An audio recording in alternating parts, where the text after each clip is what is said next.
जय हिंद दोस्तों। मैं आज आप लोगों को मुगल शासन व्यवस्था से विभिन्न परीक्षाओं में आने वाले प्रश्न के बारे में बताऊंगा। चलिए देखते हैं। सो फ्रेंड, पहला प्रश्न है, प्रांतीय राजस्व का प्रधान क्या कहलाता था? तो प्रांतीय राजस्व का प्रधान दीवान कहलाते थे। नगर का प्रधान क्या कहलाता था? तो नगर का प्रधान कोतवाल कहलाता था। क्या कहलाता था? कोतवाल कहलाता था। प्रांतीय सैन्य का प्रधान क्या कहलाता था? मीर बख्शी कहलाते थे। प्रांतीय सैन्य का प्रधान क्या कहलाता था? मीर बख्शी कहलाता था। प्रशासन की सबसे छोटी इकाई क्या कही जाती थी? ग्राम कही जाती थी। प्रशासन की सबसे छोटी इकाई ग्राम कही जाती थी और इसके जो मुखिया होते थे उसे ग्रामिक या ग्रामीणी कहते थे। आगे क्वेश्चन देखते हैं। प्रत्यक्ष रूप से बादशाह के नियंत्रण में जो भूमि होती थी उसे खालसा भूमि कहते थे। क्या कहते थे? खालसा भूमि, जो कि बादशाह के नियंत्रण में भूमि होती थी। आगे देखते हैं। तनख्वाह के बदले दी जाने वाली जो भूमि होती थी उसे क्या कहते थे? जागीर भूमि कहते थे। क्या कहते थे? जागीर भूमि कहते थे। आगे देखते हैं। रुपए का सर्वाधिक ढलाई किसके शासनकाल में हुआ है? तो रुपए का सर्वाधिक ढलाई औरंगजेब के शासनकाल में हुआ है। किसके शासनकाल में? औरंगजेब के शासनकाल में हुआ है। अगला, आना सिक्का का प्रचलन किसने किया था? तो शाहजहां ने किया था। वीवीआई प्रश्न है, इसे याद रखिएगा। आना सिक्का का प्रचलन किसने किया था? तो शाहजहां ने किया था। मुगल काल का सबसे बड़ा जो सिक्का था वो कौन सा था? संसब सिक्का था। मुगल काल का सबसे बड़ा सिक्का संसब सिक्का है और यह सोने का होता था। सबसे प्रचलित सिक्का कौन था? मुगल काल में सबसे प्रचलित सिक्का कौन सा था? इलाही सिक्का था। यह भी क्या था? सोना का था। तो मुगल काल में मुगल काल का सबसे बड़ा सिक्का संसब सिक्का था जो सोना का था और सबसे प्रचलित सिक्का इलाही सिक्का था, यह भी सोना का था। मुगल कालीन अर्थव्यवस्था का आधार क्या था? बहुत बार परीक्षाओं में पूछा गया प्रश्न है कि मुगल कालीन अर्थव्यवस्थाओं का आधार क्या था? तो चांदी का रुपया था। क्या था? चांदी का रुपया था।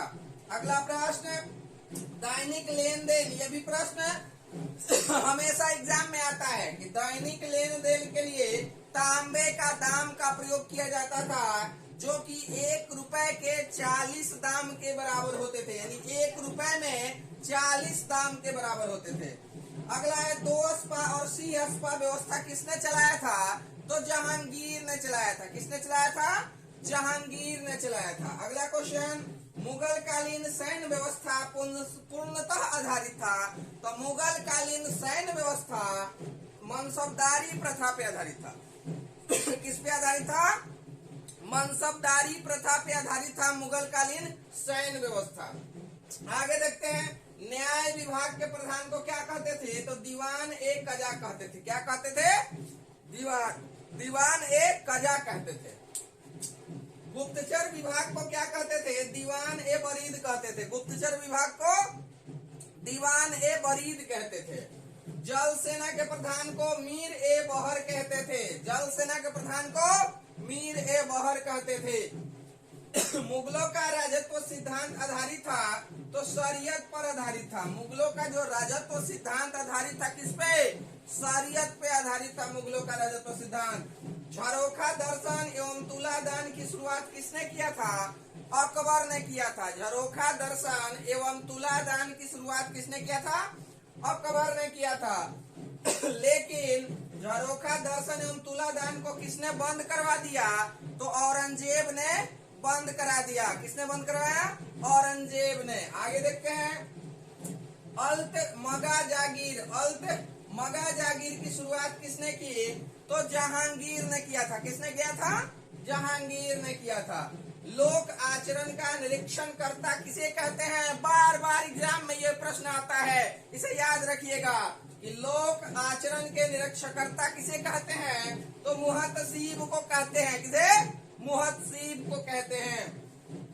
अनुदान में दी गई लगान मुक्त भूमि को क्या कहा जाता है? तो मदद ए मास कहा जाता है या सयूर गाल कहा जाता है। क्या कहा जाता है? सयूर गाल कहा जाता है। मदद ए मास, अनुदान में दी गई लगान मुक्त भूमि को क्या कहते हैं? मदद ए मास कहते हैं। मुगल सेना को 4 श्रेणियों में बांटा गया था। कितने श्रेणियों में? 4 श्रेणियों में। तो सो फ्रेंड, मुगल शासन व्यवस्था से आपके विभिन्न परीक्षाओं में प्रश्न आते रहते हैं। खास करके मैं बता दे रहा हूं, एक तो पहला पूछा जाता है नगर के प्रधान को क्या कहते हैं? तो कोतवाल कहते हैं। दूसरा पूछा जाता है सैन्य विभाग के प्रधान जो मुगल काल में थे उसे क्या कहा गया? मीर बख्शी कहा गया।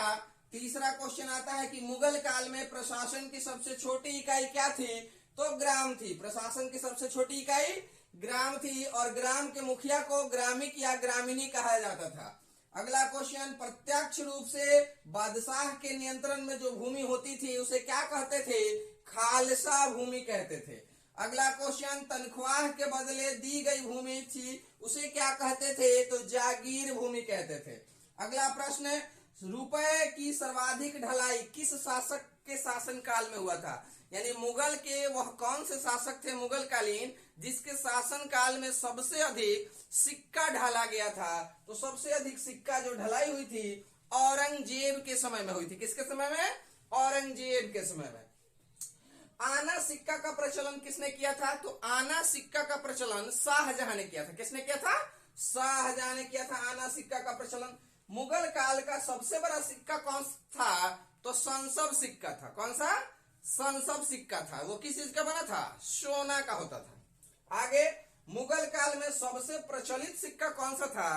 तो मुगल काल में सबसे प्रचलित इलाही सिक्का था। आगे, मुगल कालीन अर्थव्यवस्था का आधार, वेरी वेरी इंपॉर्टेंट प्रश्न है ये छपेगा एग्जाम में कि मुगल कालीन अर्थव्यवस्था का आधार क्या था?